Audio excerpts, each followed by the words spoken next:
સીધે સીધા આવીને કથામાં બેસી ગયા હોત. આ ભાઈઓ છે, બહેનો છે, કંઈક કામ પડે તો બહાર જાય, બહાર જઈને આવીને વળી પાછા કથામાં જોડી જાય, આવીને બેસી જાય, તો કોઈને કંઈ ડિસ્ટર્બન્સ ન થાય, કોઈ તકલીફ ન પડે.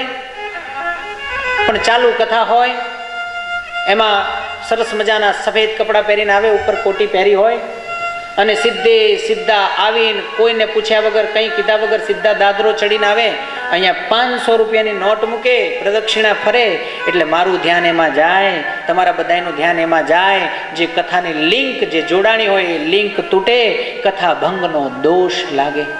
એ વિવેક કેવો? એ 500 રૂપિયા કેવા નથી જોઈતા. કા પૂજા થતી હોય ત્યારે આપ આવી અને મૂકી દો, અને આપ જો આવ્યા છો કથા સાંભળવા તો બેસો, કથાને સાંભળો, કથા પૂર્ણ થાય, આરતી થાય, એ વખતે આવો, નમસ્કાર કરો, પ્રાર્થના કરો. 500 ની 2000 ની નોટ મૂકજો, હું લઈ જઈશ.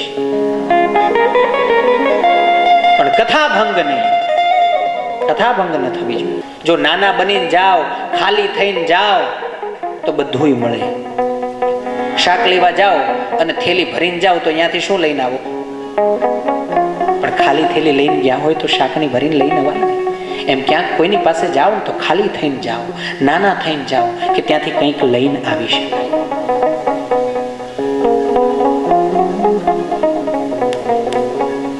હકીકતમાં કોઈ ક્યાંય કોઈ પણ પ્રકારે નાનું જ નથી હોતું. બધાય પોતાની રીતે બધાય હોશિયાર જ. પણ લેવું છે તો ખાલી થવું પડશે. એ શ્લોક એટલે સંસ્કૃતમાં છે. સંસ્કૃતના શબ્દો તમારા કાનમાં જશે. એ સંસ્કૃત ભાષા એવી છે કે શરીરમાં જાય એટલે એક્યુપંક્ચરનું કામ કરે. એટલે નાના મોટા રોગ તો આ શ્લોક કાનમાં જશે ને એનાથી જ મટી જવાના. કૃષ્ણ કનૈયા. અને પછી એનો અર્થ સમજાવું છું. એટલે આ શ્લોક શું કહેવા માંગે છે. સંસ્કૃત ભાષા એટલી શક્તિશાળી છે, તાકાત વાળી છે. નાના મોટા રોગને તો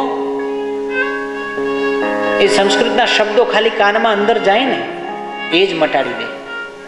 અને બીજો એ શ્લોક હું સંભળાવું છું મારા બાલ મુકુંદને, આ નૈમિષારણ્ય ધામને. અને કોક આપ સર્વેમાં જે વિદ્વાન વિદ્વજ્જનો, સંસ્કૃતની અંદર જે સંસ્કૃતજ્ઞો છે, એ સાંભળશે તો એની સરાહના કૃષ્ણ સુધી પહોંચશે, અને કૃષ્ણની કૃપા મારા સુધી પહોંચશે.